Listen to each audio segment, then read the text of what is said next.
फौज पर हमला करने वाले किसी सियासी लीडर या टोले से बात नहीं होगी। सानेहा 9 मई करने वालों और करवाने वालों को सजा देनी पड़ेगी। इंतशारी टोले के लिए एक ही रास्ता है। डीजी ISPR की प्रेस कॉन्फ्रेंस।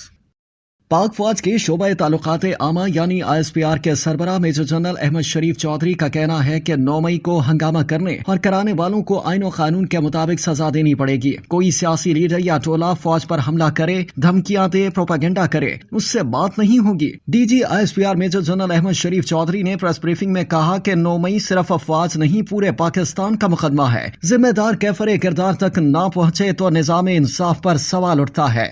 अफवाज, उनके लीडर्स, एजेंसी और इदारों के खिलाफ लोगों की जहन साजी की गई। मज़मूम सियासी मकासद के लिए मासूम बच्चों को वर्गलाया गया। हम सब ने अपनी आंखों से इस वाक़े को होते देखा। कैमरों ने अक्स बंद किया। सियासी लीडरों ने चुन चुन कर अहदाफ दिए कि यहाँ हमला करो। हमने देखा सिर्फ फौजी तनसीबात पर हमले कराए गए। जब ये शवाहिद और सारी चीजें सामने आई तो अवाम का गुस्सा और रद्द अमल भी आपने देखा अवाम किस तरह इंतशारी टोले से पीछे हटे। जब सब खुलकर सामने आ गया तो प्रोपेगेंडा शुरू किया गया। ये फॉल्स फ्लैग ऑपरेशन है। डीजी ISPR ने कहा कि लंदन में बलवाइयों के लिए दिन रात अदालतें लगाकर सजा दी गई। वाशिंगटन में कैपिटल हिल में घुसने वालों को सख्त सजाएं दी गई। ये वो ममालिक हैं जिनकी मिसालें देती हमारी अशरफिया थकती नहीं है। बरतानिया अमेरिका में इससे बहुत कम हुआ था। क्या हम किसी और सानही का इंतजार कर रहे हैं? जुडिशल कमीशन उस पर बनता है जहां इबहाम हो। जुडिशल कमीशन बनाने की बात करके कंफ्यूजन पैदा की जाती है। हम तैयार हैं, बनाए जुडिशल कमीशन। कमीशन ये भी अहाता करे कि 2014 का धरना कैसे हुआ, धरने के मकासद क्या थे।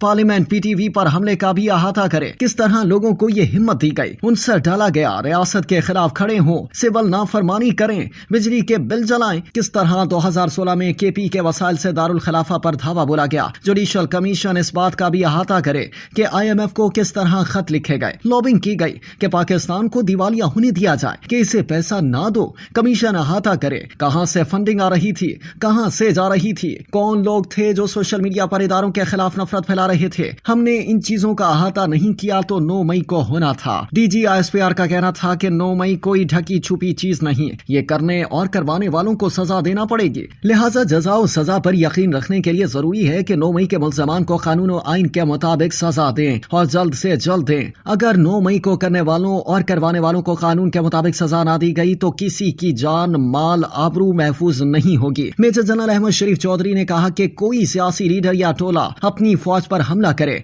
धमकियां दे, प्रोपेगेंडा करे, इससे बात नहीं होगी। इंतशारी टोले से कोई बातचीत नहीं हो सकती। सियासी इंतशारी टोले के लिए एक ही रास्ता है, सिद्क़े दिल से माफी मांगे। बातचीत सियासी जमातों को ज़ेब देती है, इदारों को नहीं। उन्होंने कहा कि 8 फरवरी के इंतखाबात फौज का किरदार सिर्फ महफूज माहौल फराहम करना था। सियासी इंतशारी टोले के लिए एक ही रास्ता है, सिद्क़े दिल से माफी मांगे। नफरत की सियासत छोड़कर तामीरी सियासत करे। पाकिस्तान में जमहूरियत को कोई खतरा नहीं।